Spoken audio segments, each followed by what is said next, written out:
2 años después de la muerte de mi hijo, vi a un pequeño mendigo que era idéntico a él. Cuando me acerqué, el niño dijo: «Papá, ¿ya somos ricos porque me morí?» Solo pude llorar. Era mi hijo, al que creía muerto.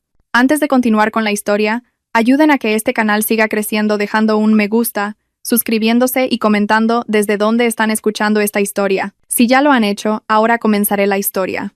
Han pasado 2 años desde que Marcos se fue, pero el tiempo parecía haberse congelado en el mismo lugar. Cada mañana, me despertaba con la sensación de caer desde una gran altura, arrojada de nuevo a una realidad que nunca se domesticaba. Todavía hay 2 habitaciones en esta casa, pero solo un habitante. La otra habitación permanecía herméticamente cerrada.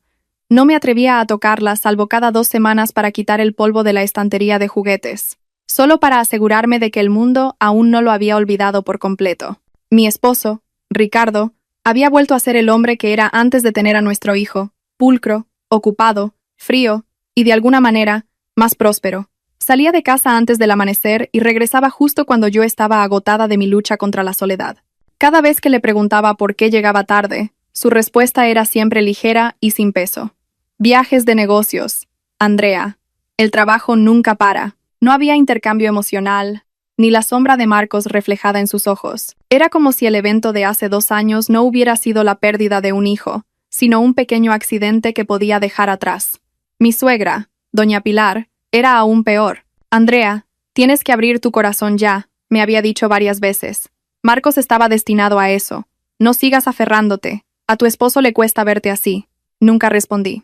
Era agotador defender mi pena contra la gente que quería enterrarla rápidamente junto con mi hijo. Esa noche, una llovizna comenzó desde la cena. La oficina estaba húmeda y olía a papel. Salí más tarde de lo habitual por una reunión que no terminaba, y el camino a casa se sintió largo sin la voz de mi pequeño que solía poner música en la radio. Las calles mojadas reflejaban las luces de las tiendas, como pequeños trozos de vidrio brillando en la oscuridad. Cuando reduje la velocidad del coche en un semáforo cerca del puente, presencié una escena que me detuvo el corazón. Un niño pequeño estaba parado al borde de la acera. Estaba delgado, su ropa era raída, apretando el borde de su camiseta con ambas manos. El mismo hábito que tenía Marcos cuando estaba nervioso. Tenía el cabello revuelto y la cara sucia, pero la forma de sus ojos, la manera en que fruncía ligeramente el ceño por las gotas de lluvia, la suave línea de su barbilla, eran idénticas, demasiado idénticas.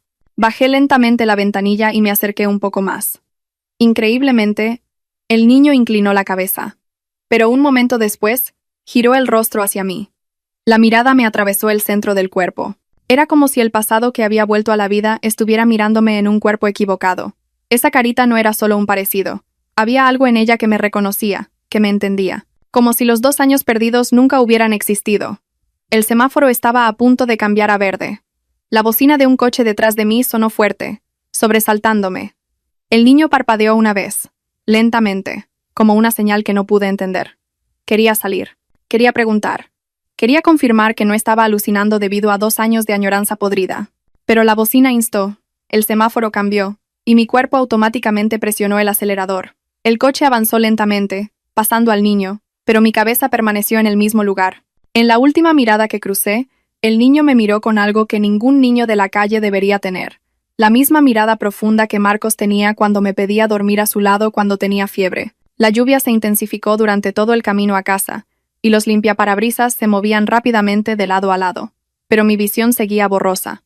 Mi garganta se sentía estrangulada por algo que no quería salir. ¿Esperanza o miedo? No lo sabía. Solo entendía una cosa. Esa mirada no era la de un extraño. Algo en el fondo de mi memoria empujaba, instaba, gritaba por ser liberado. Cuando llegué a casa, Ricardo estaba dormido en el sofá. Las noticias económicas se transmitían en la televisión, y había restos de comida que había pedido solo sobre la mesa. No dije nada. Si le dijera que vi a un niño idéntico a Marcos, me miraría como si estuviera loca. Volvería a decir que estaba inestable, que la pena me hacía tener visiones. Repetiría esas palabras con un tono monótono, haciéndome sentir como un objeto defectuoso. Fui a la habitación de Marcos. Toqué el pomo frío. No tenía intención de entrar, solo me quedé parada frente a la puerta que no se había abierto en mucho tiempo. Detrás de esa puerta de madera, el pequeño mundo que había creado para él todavía se conservaba. Coches de juguete, libros de cuentos, un muñeco al que él mismo le había puesto nombre. Imaginé el rostro de Marcos, y recordé el rostro de ese niño mendigo. Las dos caras se superpusieron en mi mente, volviéndose difíciles de distinguir. A medida que la noche se hacía más profunda, finalmente me senté ante el pequeño rincón de recuerdo donde estaba la foto de Marcos. La foto era él sonriendo con los dientes de leche perdidos cuando tenía 4 años. La pequeña vela a su lado estaba a medio derretir. Respiré profundamente. Mi pecho estaba apretado. «Si todavía estuvieras vivo», susurré en voz baja. Mi voz temblaba. «Tu cara se vería exactamente así ahora, el pelo un poco más largo, y seguirías teniendo la costumbre de agarrarte la ropa cuando estás nervioso». El silencio envolvió la habitación como una ola oscura. Me cubrí la cara con ambas manos. La punta de mi nariz ardía y mi respiración era superficial. Había otra voz en mi cabeza, una voz que no me dejaba desde ese semáforo. «¿Qué acabas de ver? No puede ser. Es una coincidencia». Levanté la cabeza y miré la foto de Marcos una vez más. Sus ojos en la foto parecían mirarme con ternura y calidez, como cuando me pedía que lo abrazara porque le asustaba la oscuridad. «Si de verdad eres tú», susurré casi inaudiblemente, «dame una señal, para que tu madre sepa cómo rescatarte. Por favor, dame una señal». Afuera, el viento soplaba y golpeaba la ventana. La luz de la habitación parpadeó una vez, como si fuera a apagarse, y cuando la vela del rincón de recuerdo de repente tembló su llama y se apagó sin razón, se me erizó la piel. Algo había cambiado esa noche, algo sutil, tenue, pero inconfundible. Algo que hacía que mi corazón latiera como alguien que espera en el umbral de la oscuridad por alguien. No sabía si era esperanza o peligro. Solo sabía una cosa. Esto no había terminado. Nunca había terminado. Desde esa noche, mi mente nunca recuperó la paz. Cada momento se sentía como estar al borde de un precipicio. Con un pequeño movimiento en falso, caería. La sombra del rostro del niño mendigo me seguía a donde quiera que fuera. Se filtraba por las grietas, se pegaba a la ventana cuando miraba hacia afuera y se colaba en mis sueños, despertándome sin aliento. Ricardo no notó nada. Solo me preguntó por qué me veía más pálida de lo normal. Le respondí a la ligera. Dormí mal. Eso fue suficiente para él. Él nunca me había mirado de verdad en los últimos 2 años, al igual que no lo había hecho. A veces me preguntaba si seguíamos siendo un matrimonio o 2 extraños que vivían en la misma dirección.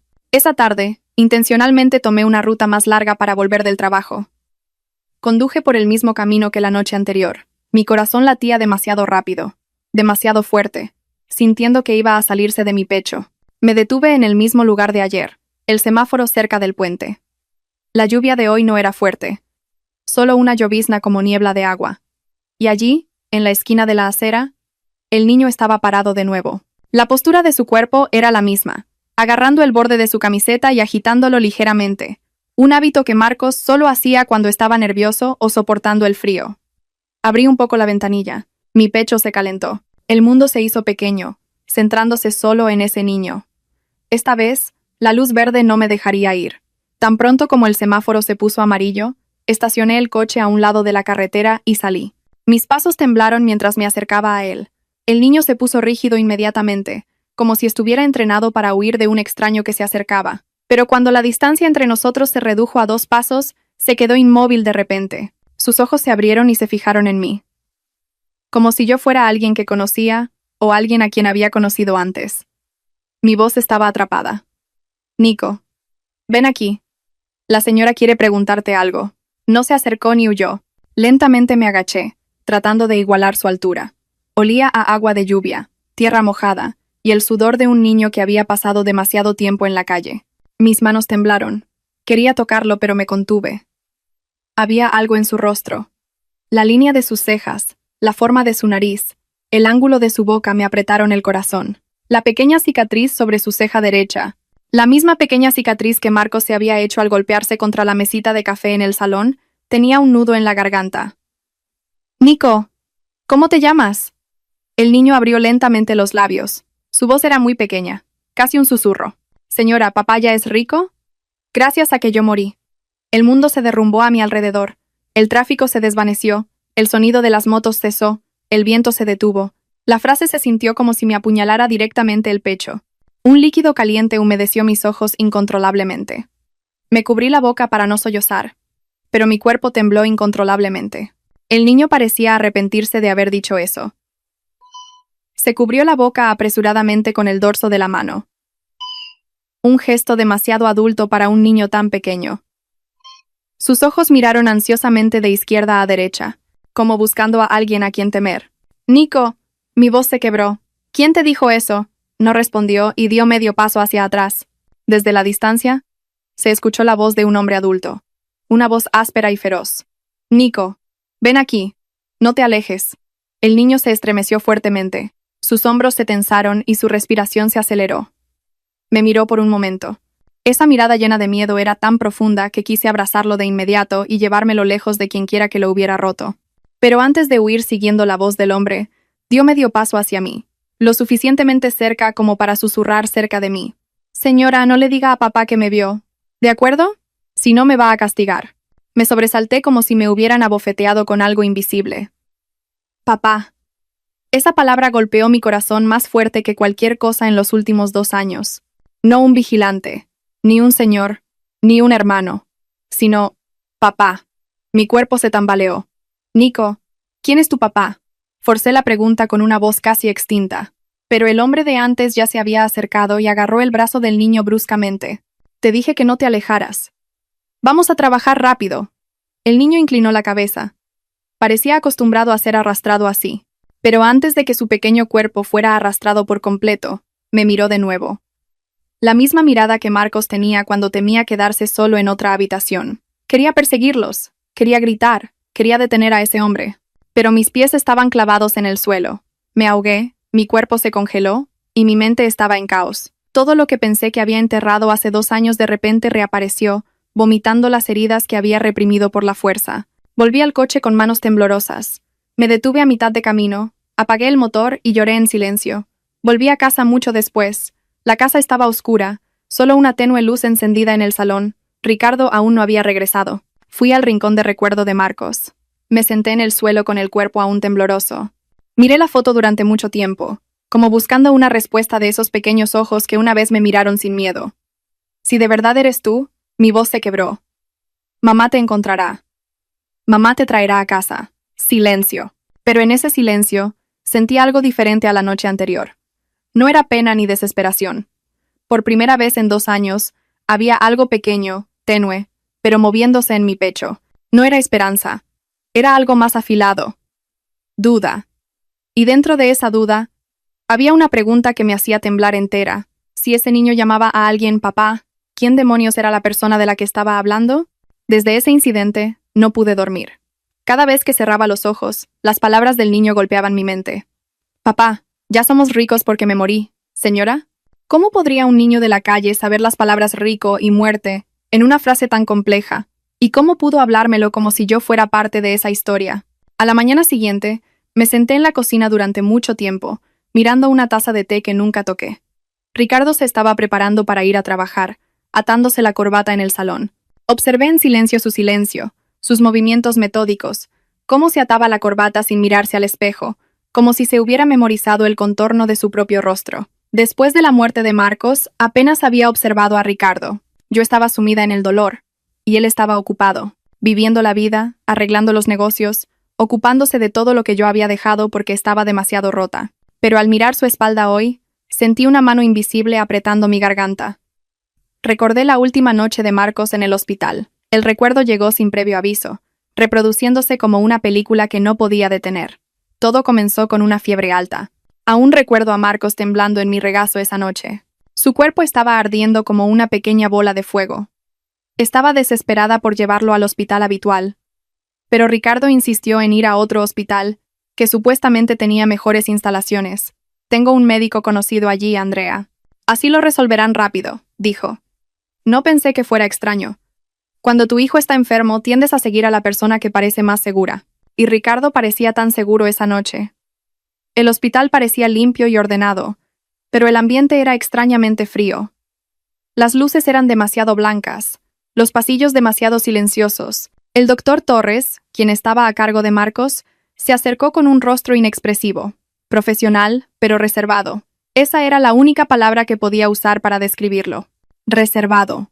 Le daremos suero y un antipirético. Las complicaciones pueden progresar rápidamente si no se trata, dijo. Recuerdo que quise trasladar a Marcos a otro hospital cuando su fiebre no bajaba. Ricardo, vamos al hospital habitual, por favor. Pero Ricardo me agarró del hombro. Su voz era firme. No debemos trasladarlo. Dijo que el tratamiento ya comenzó. Trasladarlo solo lo pondría en peligro. Y el doctor Torres asintió, como apoyando totalmente a Ricardo. Hubo un pequeño temblor en mi estómago en ese momento, pero lo ignoré. Solo quería que mi hijo se curara. Esa última noche estaba demasiado agotada. Sentada en una silla, sosteniendo la pequeña mano de Marcos. Estaba semi-inconsciente. A veces abría los ojos, y luego los cerraba de nuevo. Una conversación que había ignorado antes ahora me apuñalaba como un cuchillo frío. Marcos susurró a la enfermera.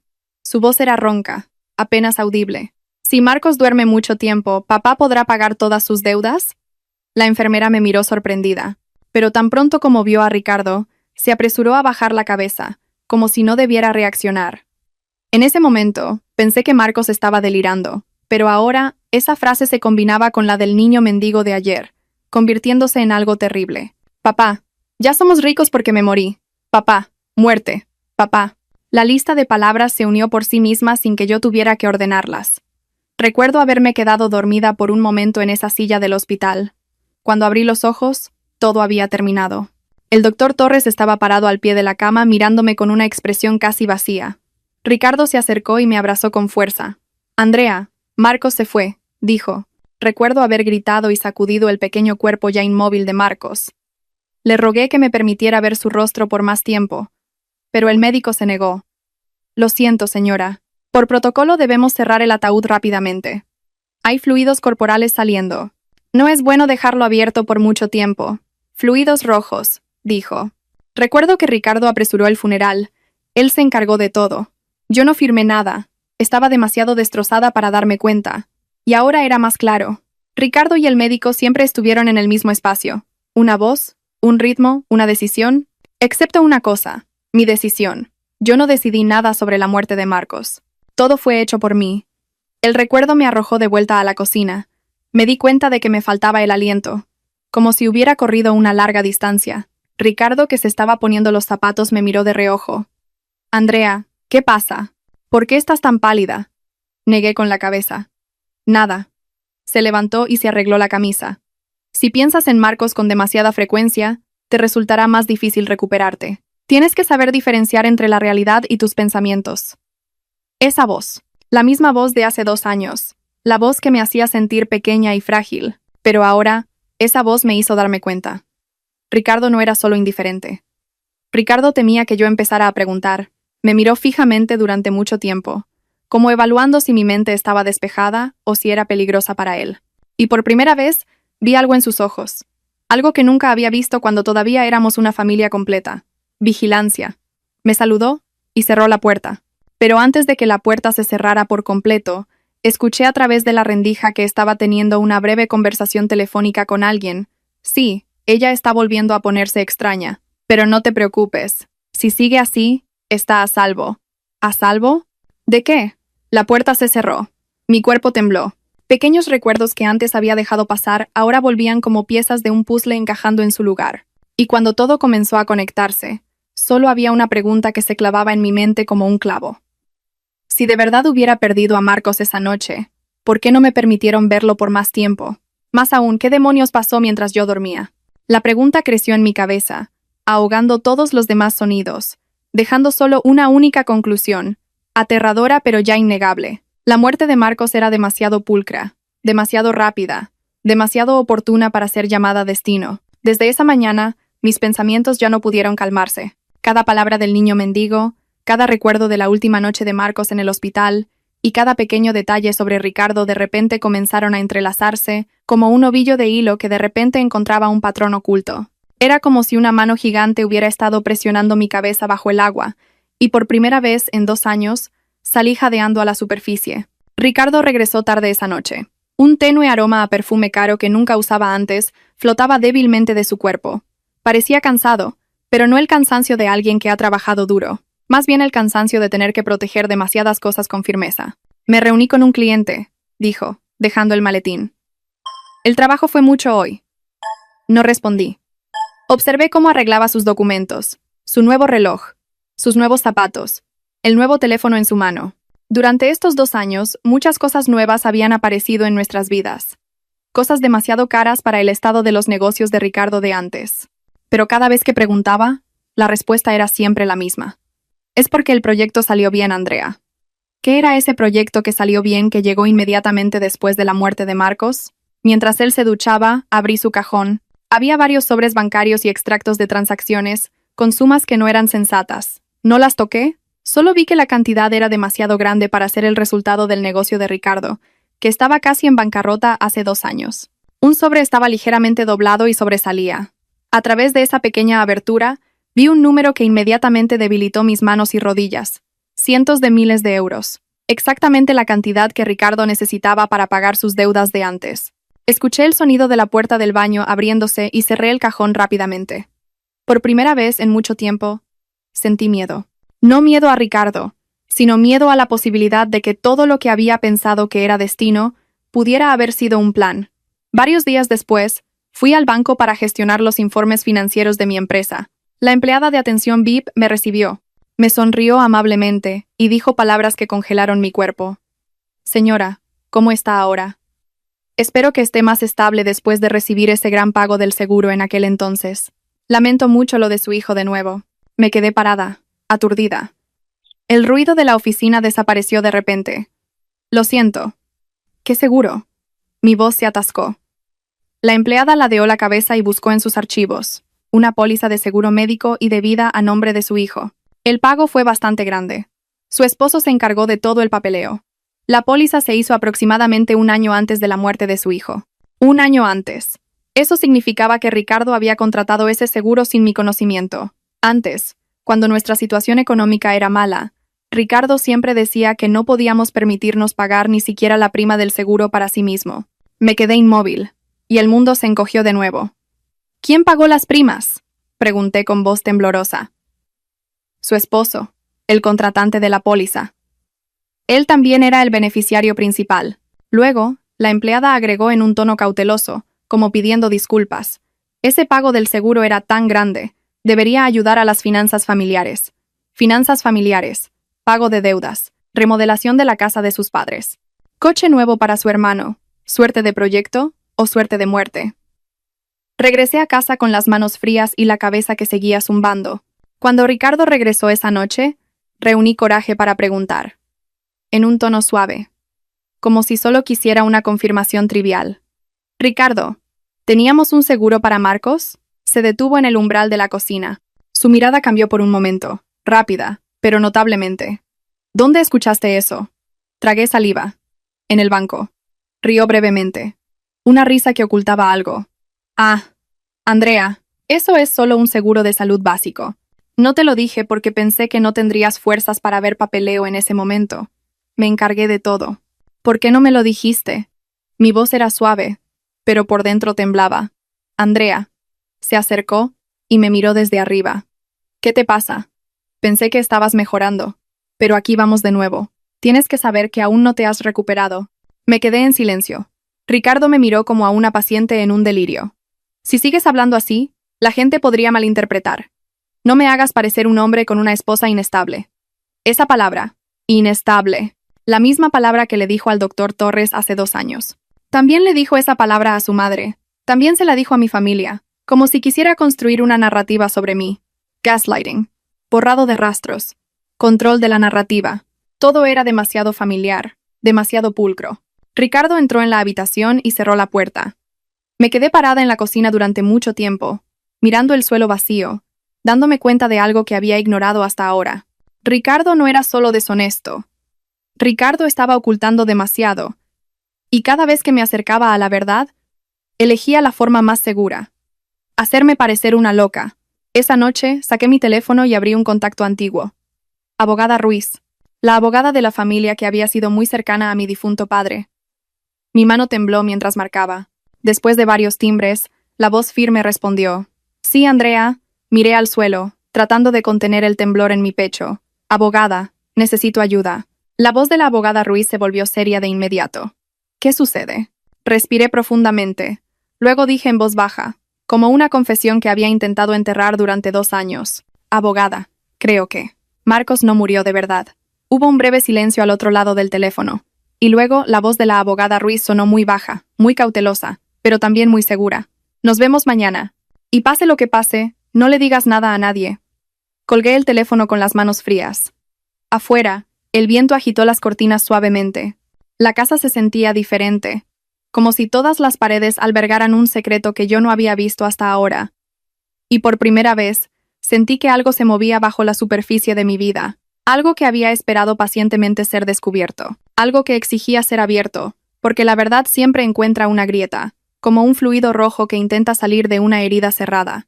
Y esa noche, supe que acababa de abrir la primera grieta. La reunión con la abogada Ruiz fue en su oficina, llena de archivadores y documentos. El olor a papel viejo y café recién hecho llenaba la habitación, evocando un tenue recuerdo de mi padre, el hombre que había confiado plenamente en la abogada Ruiz antes. Sentada frente a ella por primera vez en 2 años, sentí que no estaba sola. «Cuéntamelo desde el principio», dijo, suave pero firme. No oculté nada, lo conté todo. El niño mendigo, la forma en que me miró, la frase, «Papá, ¿ya somos ricos porque me morí?», desde la cicatriz en su ceja hasta el seguro de Marcos que encontré por accidente. Mi voz se quebró varias veces, pero la abogada Ruiz no interrumpió. Solo tomó notas meticulosamente. Cuando terminé de hablar, abrió un archivador que ya había preparado, como si supiera que vendría algún día. Durante los últimos 2 años, dijo en voz baja, he estado vigilando una cosa, ese hospital donde se declaró la muerte de Marcos. Mi corazón latió con fuerza. Sacó una copia de la póliza de seguro. No era mi firma. Era una firma falsificada. Fue sospechoso desde el principio, dijo. Antes de que su padre muriera, me pidió que vigilara de lejos si algo extraño le sucedía a la familia después de que él se fuera. Sentí un dolor punzante en el pecho. Mi lengua se congeló por el recuerdo de mi padre. La abogada Ruiz continuó. El pago del seguro de Marcos fue desembolsado en un tiempo anormalmente rápido. Inusualmente, la mayor parte fue inmediatamente a las cuentas de su esposo y sus suegros. No pude respirar por un momento. Ricardo dijo que era porque el proyecto salió bien, murmuré débilmente.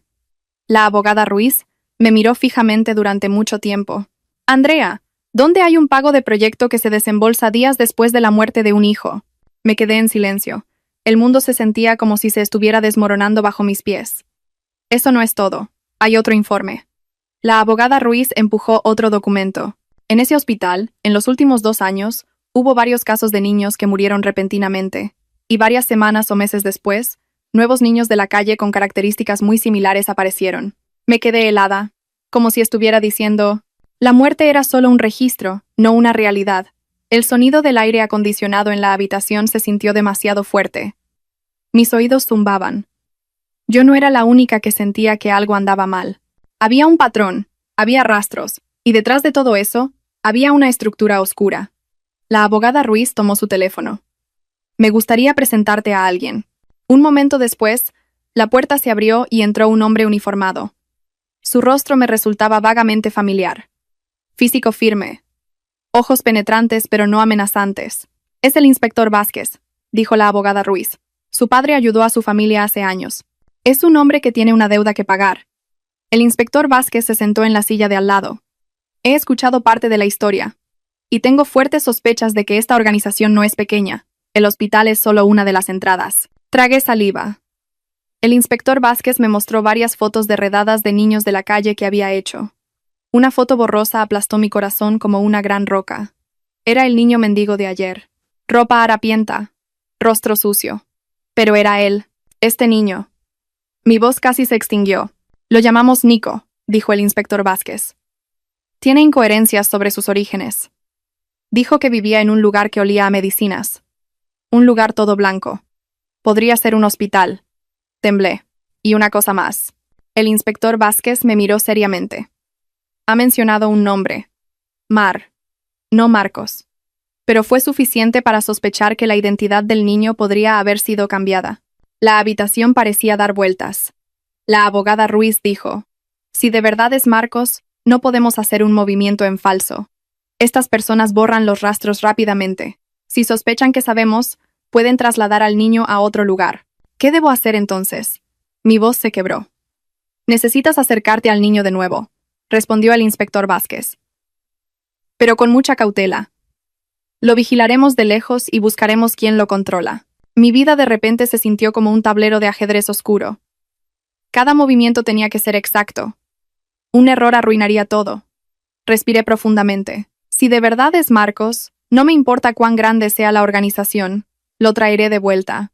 La abogada Ruiz me miró profundamente. Había algo en sus ojos. Una mezcla de compasión, admiración y preocupación. Estaremos contigo.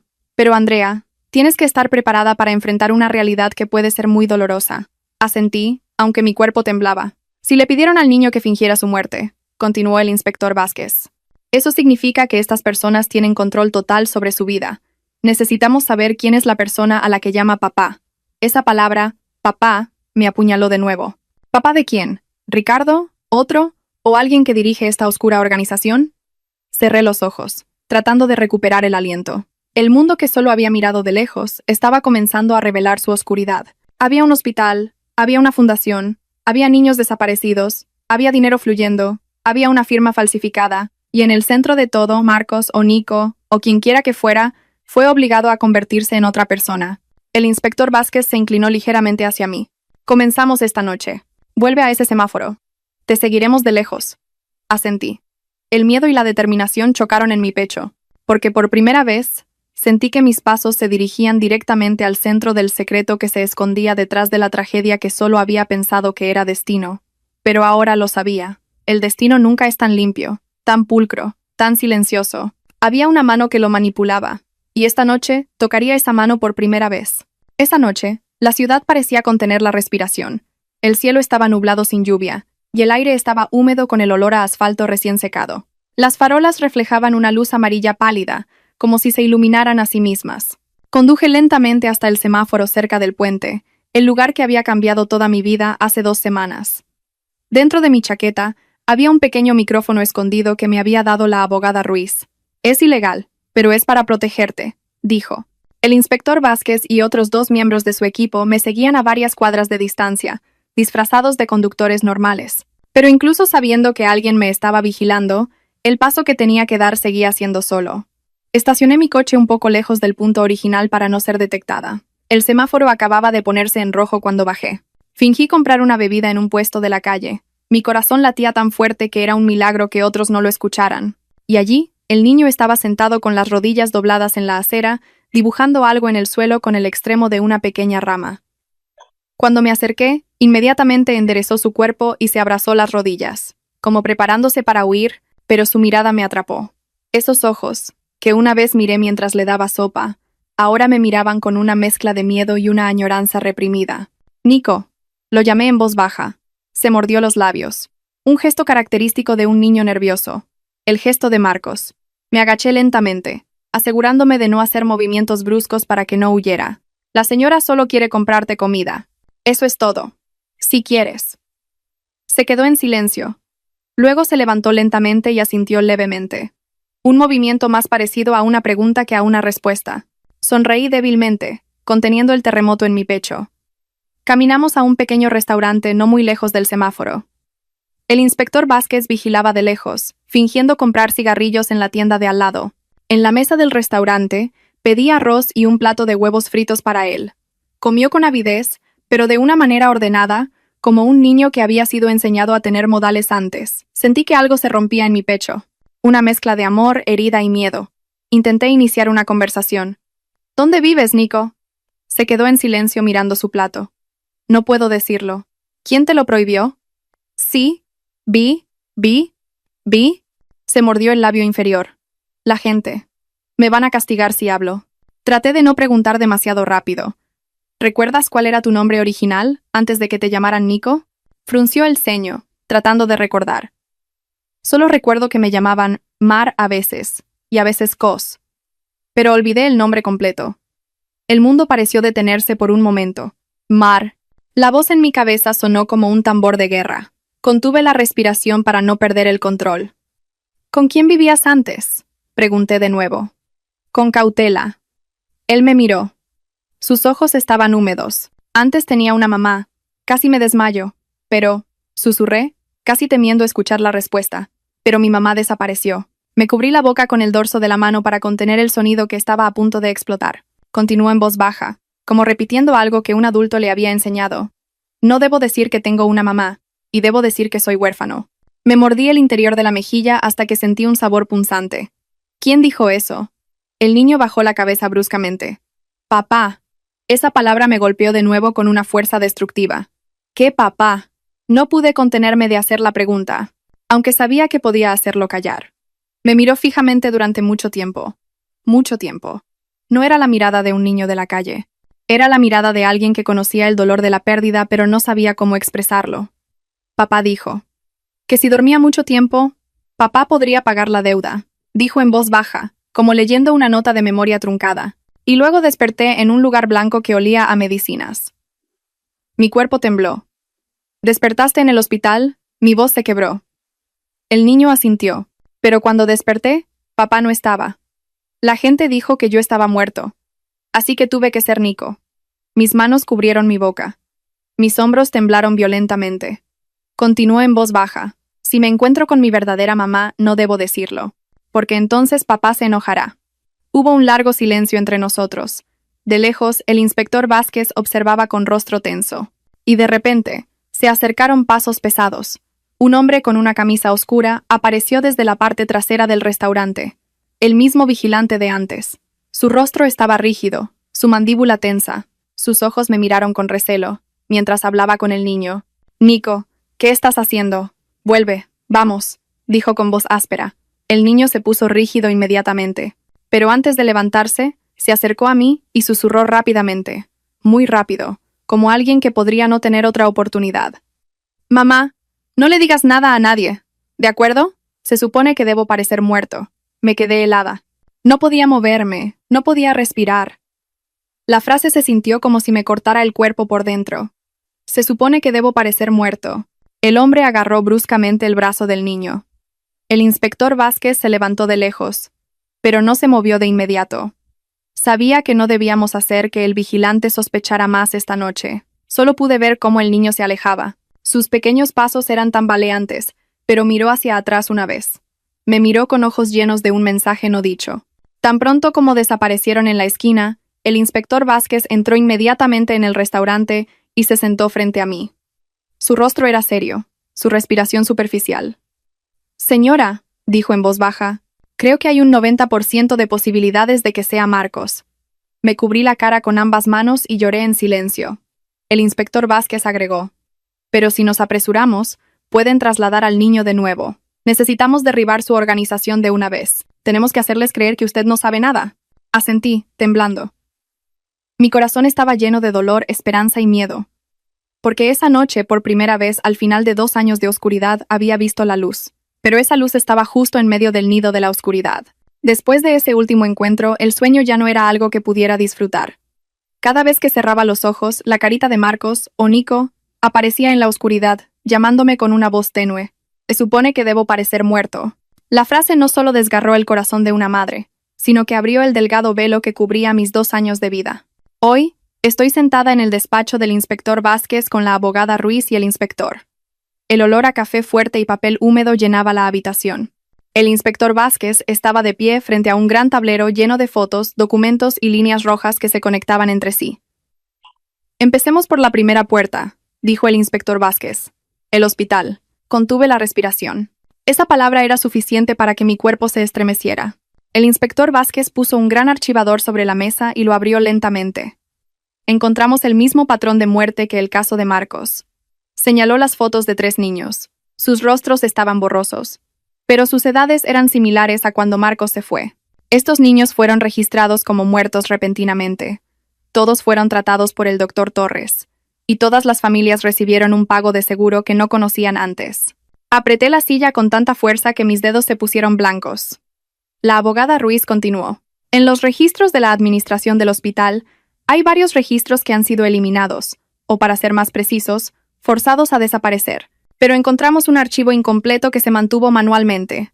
Puso el historial médico con la fecha de la muerte de Marcos. Sentí que mi cuerpo se congelaba. En la esquina inferior estaba la firma del doctor Torres y, justo al lado, la firma de Ricardo. El inspector Vázquez dijo en voz baja, «Esto no es común. Un esposo no necesita firmar documentos específicos a menos que sea una transferencia de paciente, una reclamación especial o una decisión de consentimiento de emergencia. Miré el documento durante mucho tiempo, demasiado tiempo. Ricardo firmó algo el día que Marcos fue declarado muerto, pero yo no escuché nada en absoluto.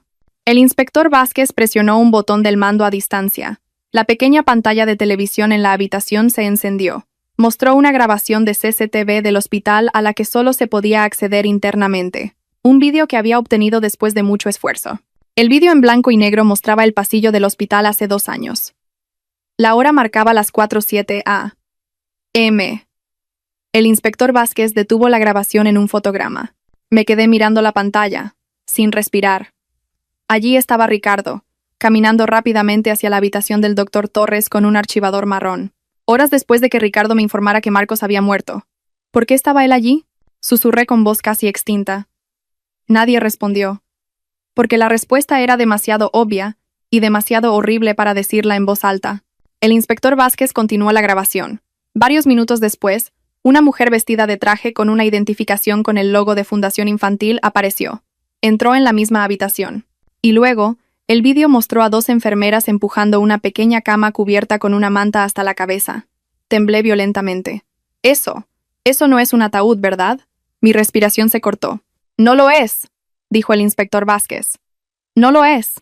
En el vídeo, la pequeña cama fue trasladada a la puerta lateral del hospital, no a la morgue. Sin ataúd, sin procedimiento, nada era normal. El niño en la cama, cubierto con una manta, fue sacado como contrabando. El inspector Vázquez apagó la pantalla. La habitación se sentía muy pequeña, como si las paredes se acercaran lentamente hacia mí. La abogada Ruiz dijo: «Andrea, ¿recuerdas? ¿Viste a Marcos después de que fue declarado muerto?» Rebusqué en mis recuerdos. Las escenas eran borrosas. Recuerdo haberme desmayado. Recuerdo haber despertado cuando todo terminó. Recuerdo que el ataúd ya estaba cerrado. Recuerdo a Ricardo agarrándome el hombro y diciendo: «No mires. No podrás soportarlo». Mi cuerpo comenzó a temblar. Nunca lo había visto de verdad. No lo vi por mucho tiempo, susurré. Solo vislumbré justo antes de que se cerrara el ataúd, y esa extraña sensación me invadió de nuevo. La sensación de que algo andaba mal esa noche. El inspector Vázquez me entregó un último documento. Una foto de la solicitud de pago del seguro que se desembolsó días después de que Marcos se fue. La sección de firma del beneficiario. Se parecía mucho a mi firma, pero no era mía. Me cubrí la boca con las manos. Las lágrimas cayeron silenciosamente. La abogada Ruiz tomó mi mano. «Andrea, solo esta falsificación de firma es suficiente para abrir un caso importante, pero necesitamos un último paso. Prueba de audio». El inspector Vázquez agregó: «Necesitamos que Ricardo hable, y la única persona que puede hacerlo hablar eres tú». Levanté la cabeza con los ojos enrojecidos. «Él nunca confesará». «No necesitamos que confiese todo», dijo el inspector Vázquez. «Tu misión es hacerlo sentir arrogante, hacerlo sentir que no sospechas nada, para que se sienta a salvo». La abogada Ruiz agregó: «Lo vamos a atrapar con su propia estupidez». Me sequé las lágrimas. «¿Qué pasa si se da cuenta de que sospecho después?» «No debe darse cuenta». La voz de la abogada Ruiz era aguda. El inspector Vázquez se inclinó y me miró profundamente. «Andrea», dijo en voz baja, «estamos casi allí. Tenemos el hospital, la fundación, el flujo de fondos, la grabación de vídeo. Solo nos falta una cosa, el eslabón entre todo eso, y es tu esposo. Y para eso, tienes que volver a la oscuridad de la que has intentado irte». Asentí lentamente. Había un miedo que dominaba mi cuerpo, pero detrás de eso, había una pequeña llama que comenzaba a arder. La llama que se había apagado con la muerte de Marcos hace 2 años. Ahora, esa llama crecía dentro de mí, quemándome. Si se atrevieron a robar a mi hijo, los destruiré uno por uno. Afuera de la ventana de la oficina, el viento de la tarde soplaba. El mundo exterior parecía seguir su curso normal. Los coches pasaban, los peatones cruzaban la calle. Nadie sabía que esa noche, una madre acababa de descubrir la puerta a la verdad que había sido encubierta por la persona en la que más confiaba. Y a esa puerta estaba lista para entrar. Incluso si lo que me esperaba dentro era un monstruo que vivía en mi propia casa. Esa noche volví de la oficina de la abogada Ruiz y me senté en el coche durante mucho tiempo. La luz de la farola se reflejaba en el parabrisas, dibujando líneas delgadas en mi rostro. Mi mente estaba hirviendo con miedo, rabia y asco hacia mí misma por haber confiado tanto en Ricardo. El inspector Vázquez y la abogada Ruiz me dieron la tarea más difícil. Fingir ser una esposa frágil que no entendía nada, que solo estaba empezando a aceptar la realidad. Y en esa guardia baja, induciríamos a Ricardo a soltar parte de su secreto. La estrategia era simple pero mortal. Hazlo sentir seguro. Hazlo hablar. Entré en casa con pasos lentos. Ricardo estaba sentado en el salón jugando con su teléfono y viendo las noticias. Me miró de reojo y sonrió levemente. ¿Dónde estabas? Es bastante tarde, dijo casualmente. Tragué saliva, enterrando profundamente todos los vídeos de CCTV, la firma falsificada y el rastro de dinero en mi corazón. Tenía que parecer vacía. Solo salí a caminar un poco. Para cambiar de aire, respondí en voz baja, sentándome a su lado. Me miró. ¿Cambiar de aire? Sí, dije, forzando una sonrisa. Estoy cansada de pensar solo en Marcos. Yo también quiero vivir una vida normal ahora. La mirada de Ricardo cambió. Había algo en ella. Un alivio muy rápido pero claro, como si una carga en sus hombros se hubiera liberado de repente. Eso es un buen pensamiento, dijo. Tienes que seguir adelante. Me reí levemente, forzadamente. Sí, incluso pensé que deberíamos mudarnos. Hay demasiados recuerdos de Marcos. Ricardo se estremeció por una fracción de segundo, un momento fugaz, pero fue suficiente. Continué, fingiendo ingenuidad. Podríamos usar el dinero del seguro de Marcos para el pago inicial de la casa nueva, ¿verdad? La habitación se quedó en silencio de repente. Ricardo me miró más tiempo de lo habitual. Lentamente dejó su teléfono. Su expresión cambió. Por primera vez, porque yo reconocí algo que él pensó que nunca me daría cuenta. ¿Sabías sobre eso? Su voz era baja, pero afilada. Bajé la cabeza, fingiendo inquietud. Sí. Sé que te encargaste de eso. Supongo que estaba demasiado sensible en ese momento para querer escuchar sobre dinero. Solo esperaba que Marcos no se hubiera ido en vano. Ricardo se reclinó en la silla. Su rostro se volvió ligeramente arrogante, como si su posición hubiera subido un nivel. Andrea, dijo, dejando escapar un largo suspiro. Lo hice todo por nosotros. Tienes que entenderlo. No lo miré. Lo dejé hablar. Usé ese dinero para pagar deudas, para levantar el negocio, para nuestro futuro. La muerte de Marcos fue, sí, un destino desafortunado, pero no puedo dejar que todo se derrumbe también, ¿verdad? Así es como debe pensar un adulto. Mi corazón dio un vuelco. No se inmutó al mencionar usar la muerte de su hijo como combustible para su propia vida. Pero tenía que seguir actuando. Entiendo, Ricardo, susurré.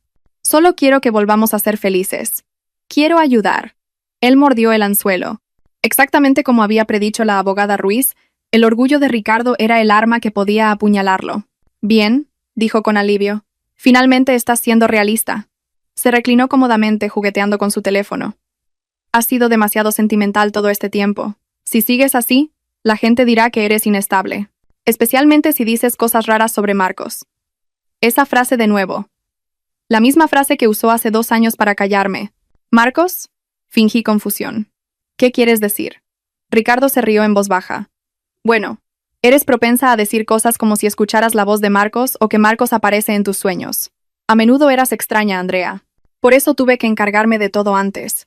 Continuó, sin darse cuenta de que se estaba atrapando a sí mismo. Si no me hubiera movido rápido, ahora mismo estarías siendo tratada como una loca. Seguías a punto de desmayarte en ese entonces.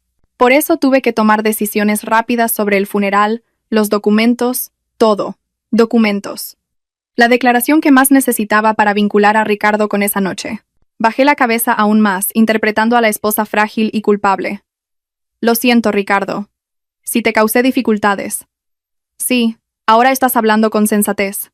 Me tocó el hombro. El mismo toque que antes se sentía cálido. Ahora hacía que mi piel quisiera huir de mis huesos. Continuó en tono condescendiente. Aunque quisieras tramitar el pago del seguro ahora, es demasiado tarde. Todo está invertido en el negocio.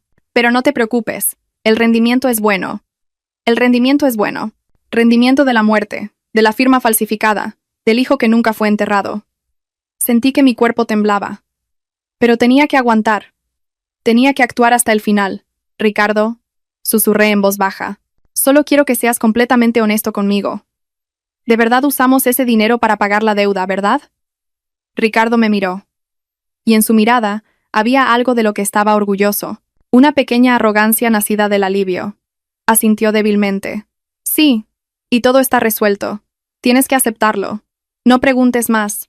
El pequeño micrófono en mi chaqueta grabó cada palabra con claridad. Un segundo después sonó el teléfono de Ricardo. Vio la notificación y sonrió levemente. Tengo que salir por un momento. Una cita importante. ¿Qué cita? Pregunté suavemente. Asuntos de negocios. No es algo que te deba preocupar. Agarró las llaves del coche y se fue sin mirar atrás. Tan pronto como la puerta se cerró, sentí que mis piernas se debilitaban. Me desplomé en el sofá, cubriéndome la boca con ambas manos. Detrás de las paredes de mi propia casa, esa podredumbre había estado viva todo el tiempo, y a mí me habían manipulado, con todo mi dolor y estupidez, para que nunca lo viera. Unos minutos después, sonó mi teléfono. Un mensaje de la abogada Ruiz. La grabación es clara. Tenemos lo que necesitamos. Le siguió un segundo mensaje del inspector Vázquez. Hemos detectado que el vigilante de Nico entró en las oficinas de la fundación esta noche. Se reunirán. Es la oportunidad. Mis manos temblaron mientras leía el tercer mensaje. Andrea, mañana revelamos todo. Cerré los ojos. Me ahogué. Ricardo pensó que estaba a salvo. Ricardo pensó que me había convertido de nuevo en una esposa sumisa. Ricardo pensó que había dejado de preguntar. Pero acababa de abrir la puerta al mundo que él había cerrado con llave. Y yo iba a entrar hasta la habitación más profunda. Porque a partir de esa noche era mi turno de cazarlos. Desde la mañana, mi cuerpo se sintió como si contuviera una tormenta que aún no había estallado. Cada paso se sentía como el eco de 2 años de dolor, 2 años de preguntas sin respuesta, y 2 años de ser forzada a creer que mi hijo ya estaba muerto. Pero hoy, la última cortina se levantaría. El inspector Vázquez me recogió frente a la oficina de la abogada Ruiz. Me entregó un chaleco que llevaría en el campo. El chaleco me ponía nerviosa, pero también me daba miedo perder el control. Si ves a Marcos primero, dijo con cautela. No corras, no grites. Espera nuestra señal. Asentí, aunque sabía que, si Marcos estaba frente a mis ojos, podría no ser capaz de contenerme. El sol estaba comenzando a ponerse cuando llegamos al edificio de la fundación. Por fuera parecía una oficina de bienestar social normal. El letrero colgaba pulcramente, con un logo de manos que envolvían un pequeño corazón. Un eslogan sobre niños de la calle que necesitan ser rescatados. Irónicamente, este lugar estaba ocultando un crimen detrás del nombre que se suponía que debía proteger.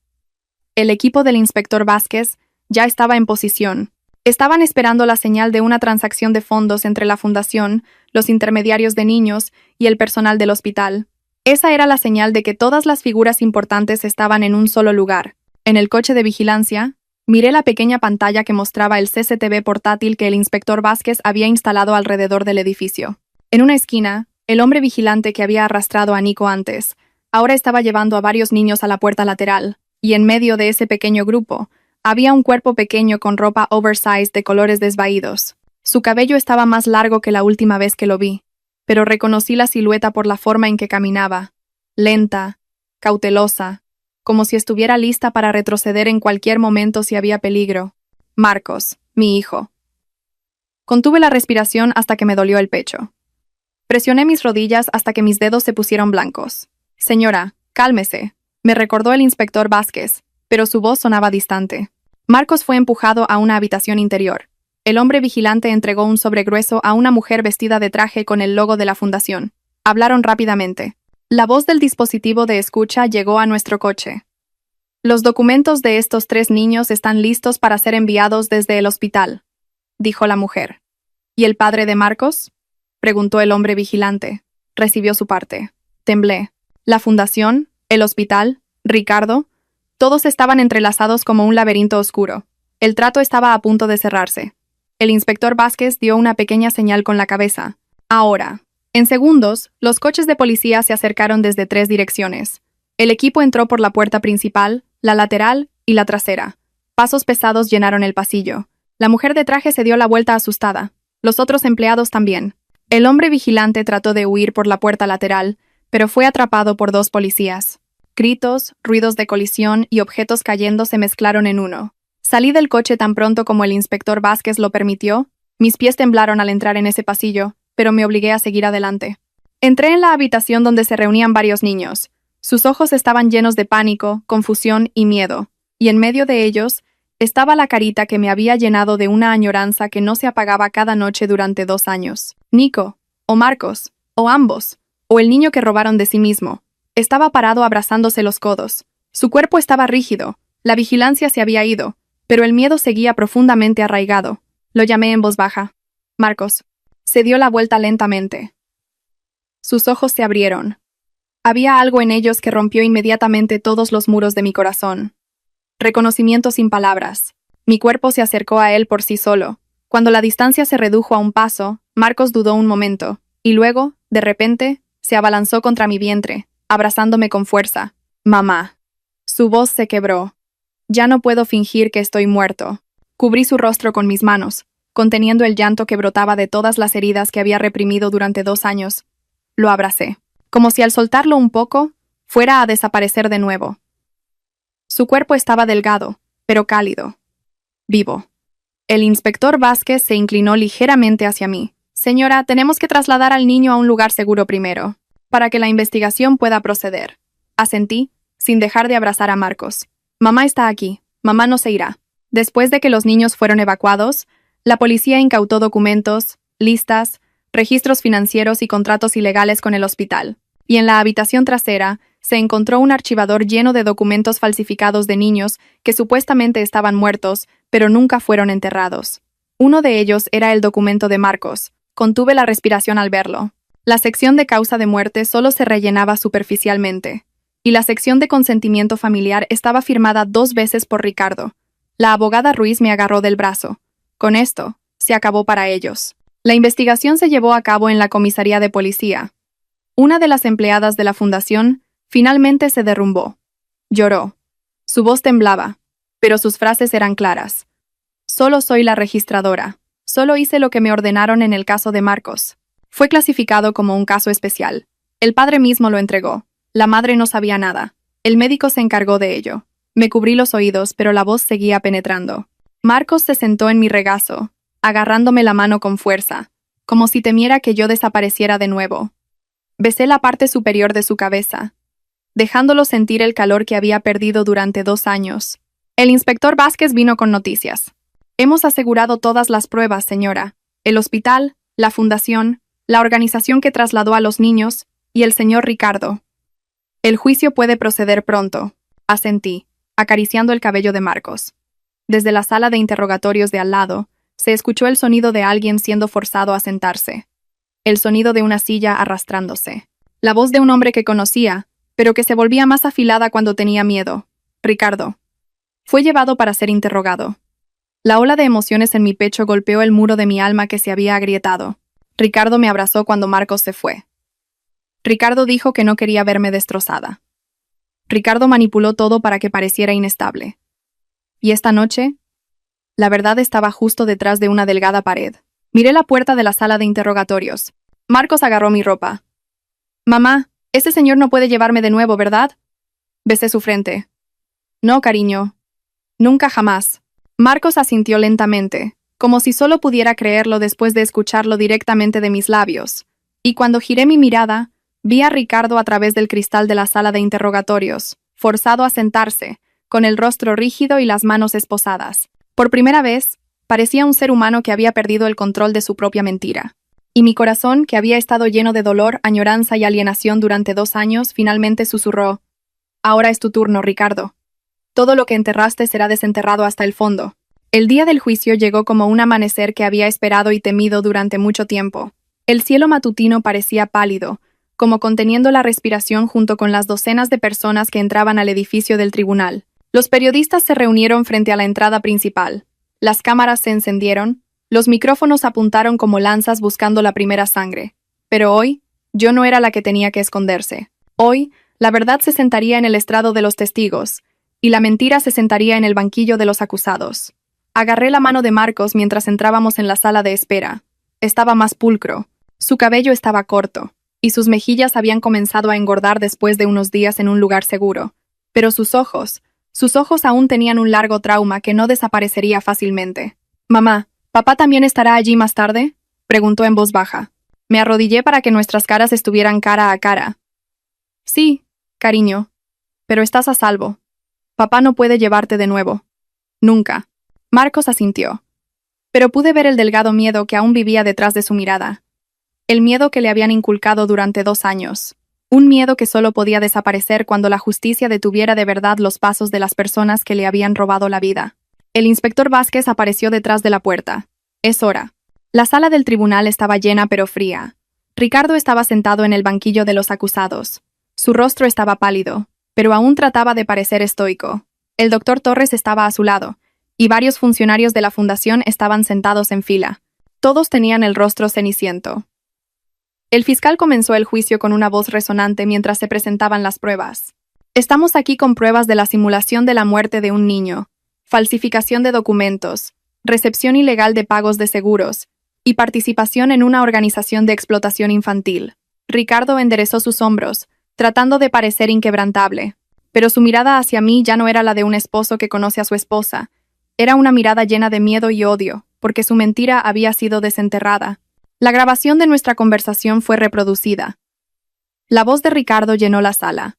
Ese dinero ya está invertido en el negocio. La gente te dirá que eres inestable. Si no me hubiera movido rápido, ahora mismo serías tratada como una loca. Cada palabra era como una piedra golpeando su rostro.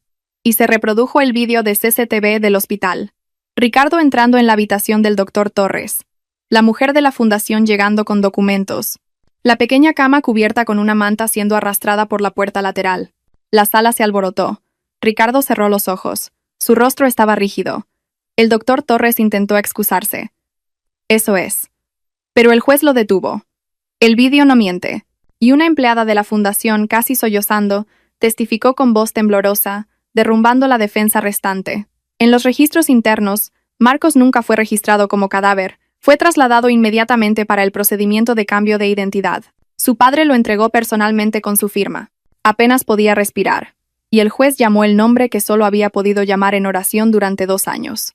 Marcos, adelante con la consejera psicológica. Agarré la mano de Marcos mientras caminábamos hacia el estrado de los testigos. Se sentó en mi regazo. Su cuerpo era pequeño, pero cálido. Y por un momento olvidé que la habitación estaba llena de gente. Solo sentía el latido de nuestros 2 corazones. La consejera preguntó suavemente. Marcos, ¿recuerdas dónde vivías antes? En casa con mamá, respondió débilmente. ¿Y qué pasó después? Se mordió el labio. Su rostro estaba rígido, pero intentó seguir hablando. Papá dijo que si dormía mucho tiempo, papá podría pagar la deuda. Y luego desperté en un lugar blanco que olía a medicinas. Y luego la gente dijo que estaba muerto. Tuve que ser Nico. No debía decir que tenía una mamá. La gente en la sala se quedó en silencio. Se sintió como si todo el aire de la habitación hubiera sido succionado.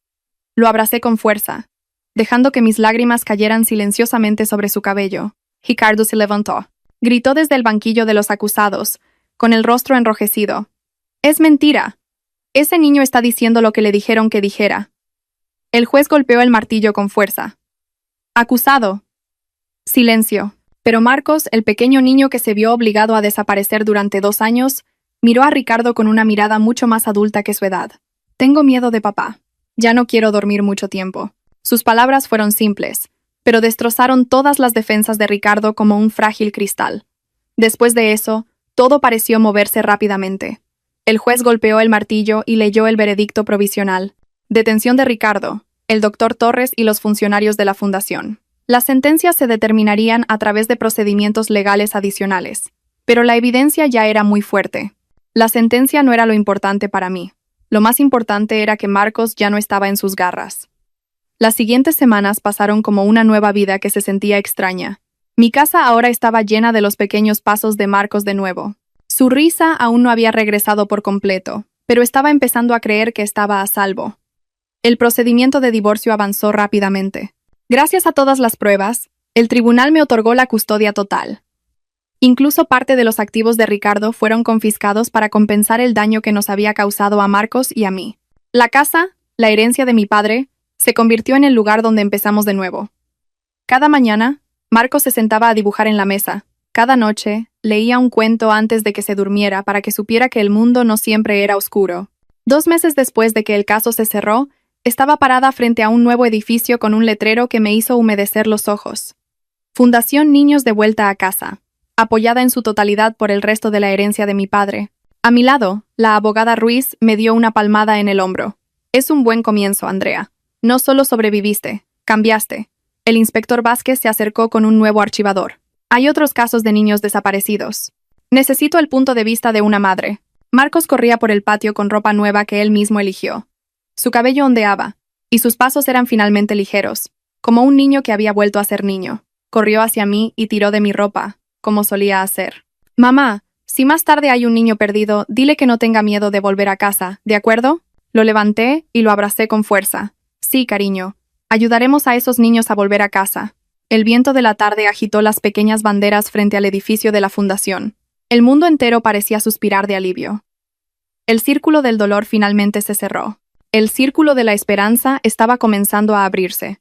Y yo, una madre que lo había perdido todo hace 2 años, estoy parada aquí, con ojos que ya no solo ven la oscuridad, sino un futuro que puedo volver a sostener con mis propias manos. Porque al final, la verdad siempre vuelve a casa, y el amor de una madre siempre encuentra el camino de regreso. Vamos, Marcos, ahora es nuestro turno de ir a buscar a otros niños.